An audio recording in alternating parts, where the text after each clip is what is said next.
We've got lights in the studio, electricity. It's wonderful. But just to the south, they don't. About a fourth of Manhattan is still dark, so people need flashlights. This morning we found a store selling flashlights for $30. We bought one. Here it is, my $30 flashlight. See, it says right here on this, $30, $29.99. Are you kidding me? That store must have raised its prices just because of the storm. It was trying to gouge customers, taking advantage of a disaster. That's evil and illegal in 31 states. Businesses cannot use Hurricane Sandy as an excuse to make an unfair profit. If you see this happening, you're asked to call the Attorney General's office. New York's Attorney General put out a press release warning businesses, you better not gouge. New Jersey's Chris Christie tweeted, anyone found to have violated the law will face significant penalties. Yeah, lock them up. But economist Art Carden says, no, this is just stupid thinking. What politicians call gouging is really a good thing. So, Art, why? Well, John, this is straight off of the economics exam that my students are getting ready for right now. Prices send very, very, very valuable signals about what's really, really scarce, what's really, really needed, and what is really, really, really hard to come by in disaster-prone areas.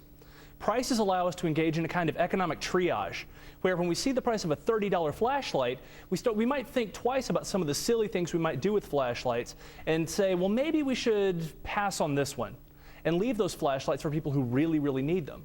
When we have price controls, we create shortages. In other words, people want far more flashlights than people are willing to bring to the market at the controlled price. When we let the price rise, it's like a signal flare that says, bring flashlights to New York, bring flashlights to New Jersey, bring flashlights to places New Jersey, where they're really, really needed. Chris Christie, I thought he's a free market guy. He doesn't get this? He wants to lock people up? Apparently he doesn't. Apparently stuff that is basic economics is a little bit too advanced for the governor of New Jersey.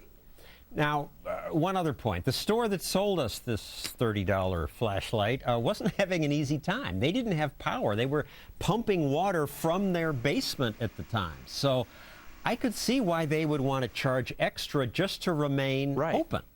Yet they could be fined $25,000 if they raised the price. They claimed they didn't, that they always sold it for $30. Right, that's an important point. For the store owner, it's pretty obvious that they've got some other issues to deal with, like pumping out their basement. By allowing the signal flare that prices are, by allowing prices to rise, we send a signal to the person who could sell the flashlight that, hey, there are a lot of people who want flashlights now. Would you please divert your attention from some other things you could be doing to making sure that people in New York have flashlights? One example from Hurricane Katrina.